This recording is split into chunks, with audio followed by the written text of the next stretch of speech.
नमस्कार, मैं हूं मनोज वर्मा और आप देख रहे हैं अटेंशन। और आज चर्चा करेंगे नक्सलवाद पर एक्शन, विपक्ष को क्यों टेंशन। जी हाँ, मंडला नक्सल एनकाउंटर को लेकर सदन में संग्राम देखने को मिल रहा है। जिन नक्सलियों ने छत्तीसगढ़ से लेकर मध्य प्रदेश में कांग्रेस नेताओं को अपना शिकार बनाया, उनकी हत्या की, आज वही कांग्रेस नक्सलियों पर हो रही कार्रवाई पर सवाल उठा रही है और इसे फर्जी एनकाउंटर बता रही है। खैर, विपक्ष के आरोपों के बाद सरकार ने भी मामले में जांच बिठा दी है, लेकिन सवाल ये है कि नक्सलवाद पर हो रही कार्रवाई विपक्ष को रास क्यों नहीं आ रही है। क्या खुद को आदिवासियों को हितैषी साबित करने के चक्कर में वो इस एनकाउंटर पर सवाल उठा रही है। आज चर्चा इन्हीं सवालों के आसपास करेंगे, लेकिन पहले रिपोर्ट देखिए।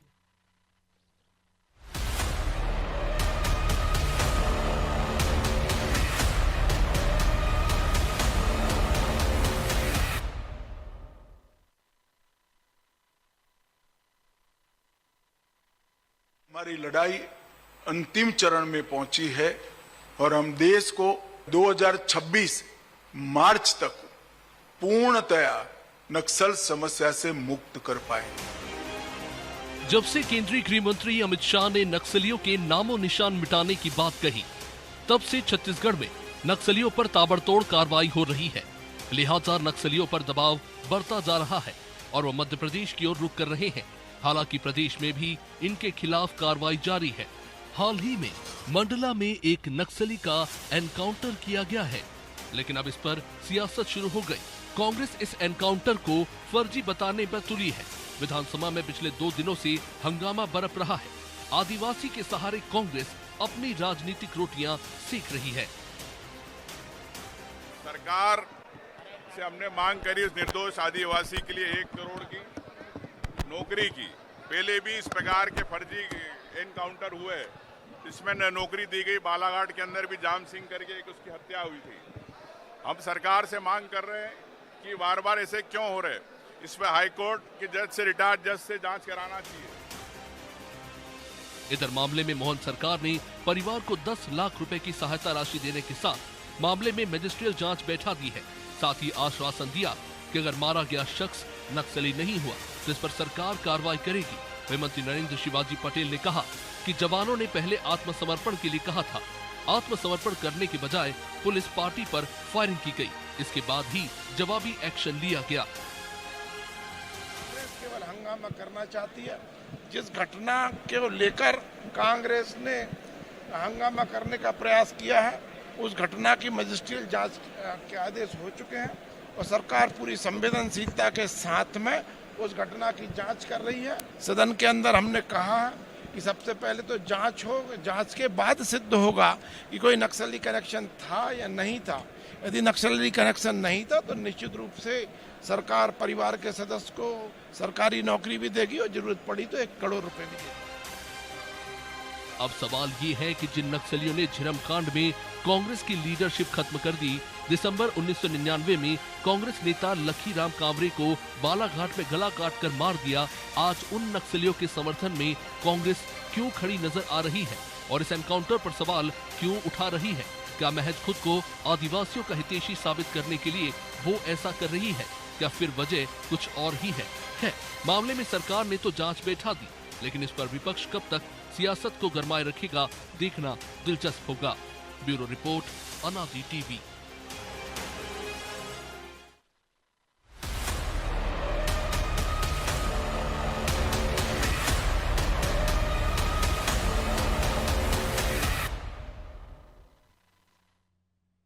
तो इसी पर चर्चा करने के लिए हमारे साथ जुड़ गए वरिष्ठ पत्रकार प्रदीप तिवारी और हमारे सहयोगी प्रभु पटेरिया और ब्रजेश चौक से। तो स्वागत है तिवारी जी आपका नादी टीवी में। और जिस प्रकार जिस घटनाओं को लेके हो हल्ला मचा हुआ पूरे प्रदेश में, तो ऐसा नहीं है कि पहले नक्सलियों के साथ एनकाउंटर नहीं हुआ, या ऐसा भी नहीं है कि कई बार ऐसे एनकाउंटर भी निकले हैं जो जांच में फर्जी भी पाए गए हैं। लेकिन सवाल ये कि जब इस प्रकार की कोई घटना होती है तो सरकार कह रही मजिस्ट्रियल जांच की बात कर रही है और कांग्रेस जुडिशियल जांच की बात कर रही है। तो कोई एक जांच 11 बिंदु अगर तय हुआ है तो जांच हो जाए, उसके बाद जो दोषी होंगे सरकार ने कहा ये कार्रवाई होगी। देखिए, निश्चित तौर पर मनोज जी, जिस तरह से नक्सलियों को प्रभाव पहले था और कहीं न कहीं सरकार ने जो फैसले लिए, कठोर फैसले लिए और नक्सलियों के खिलाफ एक्शन लिया, तो उससे काफी गतिविधियां इनकी कम हुई। छत्तीसगढ़ के मामले में आप देखें तो छत्तीसगढ़ का जो सूरजपुर इलाका था, जगदलपुर का वो पूरा इलाका था, वो कहीं ना कहीं नक्सलियों से पूरा वो था। अब वो उससे परे हो गया है। अब लोग वहाँ सजग हो रहे हैं, बाहर लोग पढ़ भी लिख रहे हैं, आदिवासियों को, बच्चों को भी रोजगार मिल रहा है। तो धीरे धीरे इसमें कहीं ना कहीं जो शक्ति बरती सरकार ने, उससे कमी आ रही है। और आप मध्य प्रदेश में देखें तो बहुत कम अब एक एरिया बचा है बालाघाट का, जो छोटा सा एरिया है, जहां अभी भी कुछ नक्सल के वो चल रहे हैं।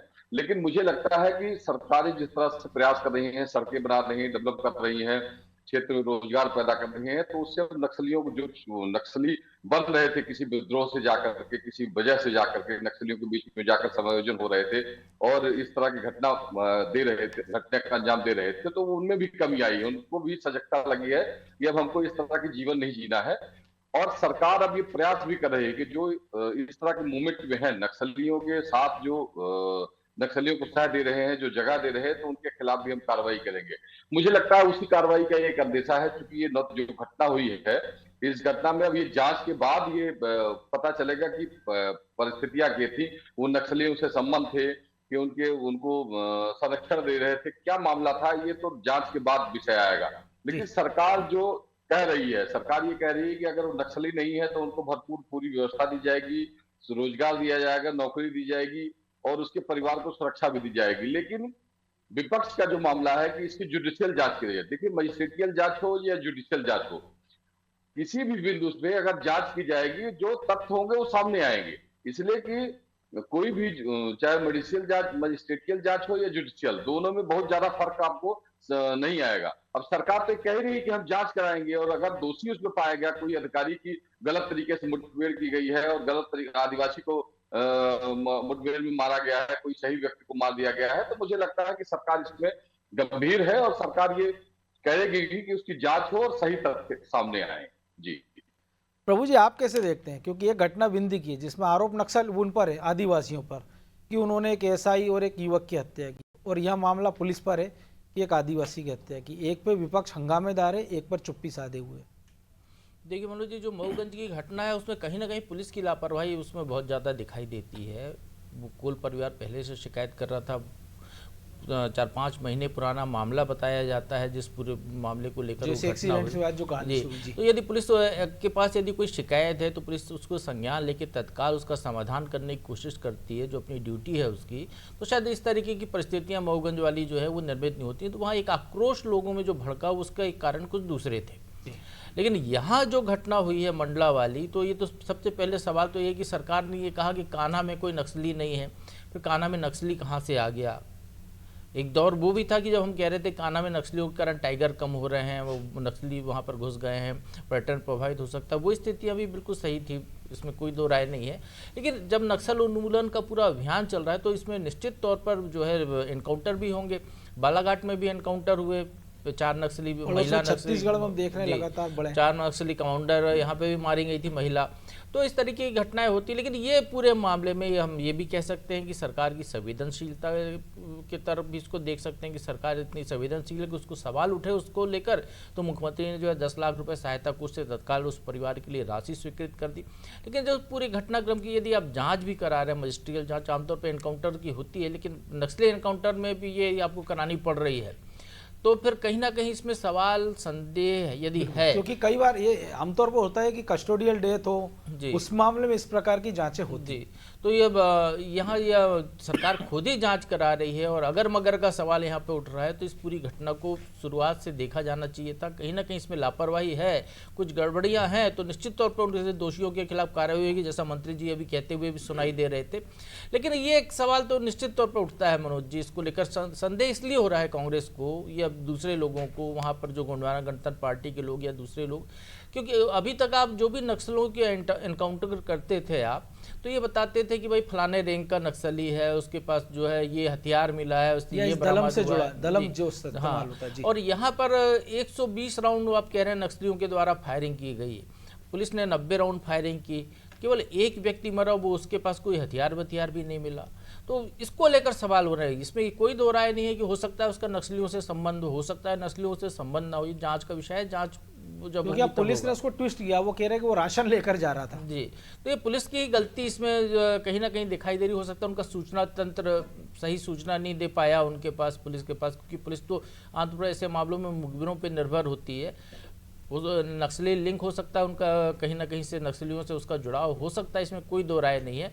तो जांच रिपोर्ट जब आएगी उसके बाद ये क्लियर होगा। इस पूरे मामले को लेकर जब इतना सवाल उठ रहा है, संदेह की धुन छाई हुई है, तो इसमें ये होना चाहिए कि जांच रिपोर्ट जल्दी से जल्दी आए, जो भी सही हो वो सही कारण सामने आए। क्योंकि जब आप ऐसी घटनाएं करते हैं, ऐसी मुहिम चलती है, नक्सलवाद को समाप्त करना है, उन्मूलन का अभियान चल रहा है, तो गलतियां होना स्वाभाविक है, बिल्कुल, इसमें कोई दो राय नहीं। उत्तर प्रदेश में हमने देखा था कि वहाँ अपराधियों के खिलाफ इनकाउंटर की एक जो झड़ी लगी थी पूरी, तो उसमें आखिर जाकर ब्रेक तब लगा जब एक फेक इनकाउंटर हो गया था, गलत सूचना पे किसी का फेक इनकाउंटर कर दिया गया। तो ऐसे फेक भी हो सकते हैं इसमें कई गलती से, कई बार सूचनाओं का अभाव होता है, कई बार गलत सूचना दी जाती है, किसी की कोई दुश्मनी हो, कई बार किसी को पहचान कुछ हो। आपने गलत कर ली। हाँ, तो वो परिस्थितियां इसमें निर्मित हो सकती है। लेकिन ये इसमें निश्चित तौर पर ये सरकार की भलमनसाहत है, इसमें सरकार की संवेदनशीलता झलक रही है, सदाशयता झलक रही है कि इतने सवाल होने के बावजूद, जब आपने उसको नक्सली घोषित कर दिया पहले, उसके बावजूद सरकार उस पूरे मामले की जांच करा रही है।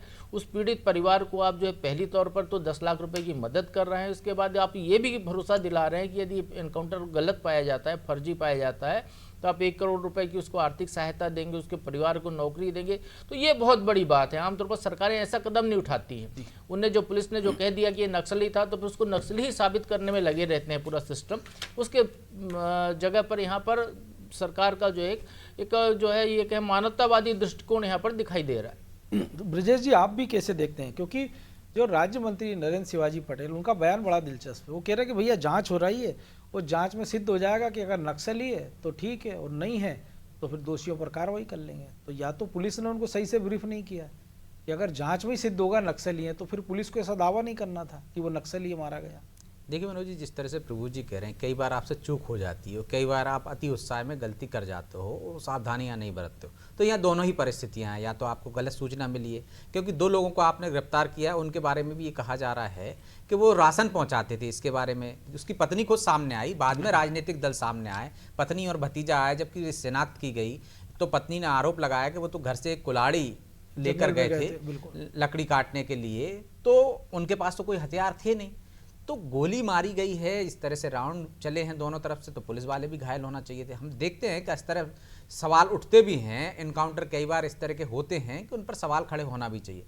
लेकिन यदि एक बेकसूर मारा गया है निश्चित तौर पर, तो वो गंभीर मामला है, और यदि कोई दोषी है उसमें, तो उन पर कार्रवाई होनी चाहिए। सरकार ये प्रारंभिक रूप से यदि मान रही है कि भाई हो सकता है वो नक्सली ना हो, तो कहीं ना कहीं तो आपको इनपुट मिला ही होगा, क्योंकि वरिष्ठ अधिकारी भी ऑफ द रिकॉर्ड स्वीकार चुके हैं कि उसमें कहीं ना कहीं चूक हुई है। तो चूक किस स्तर की हुई है? सरकार उसको इतना इंतजार क्यों कर रही है कि मौका उसको, यदि चूक हो गई है तो जिम्मेदार अधिकारियों पर कार्रवाई करे, और उसके साथ बाकी जांच होती रहे कि ऐसी चूक क्यों हुई है, उस हिसाब से अपराध दर्ज हो जाए।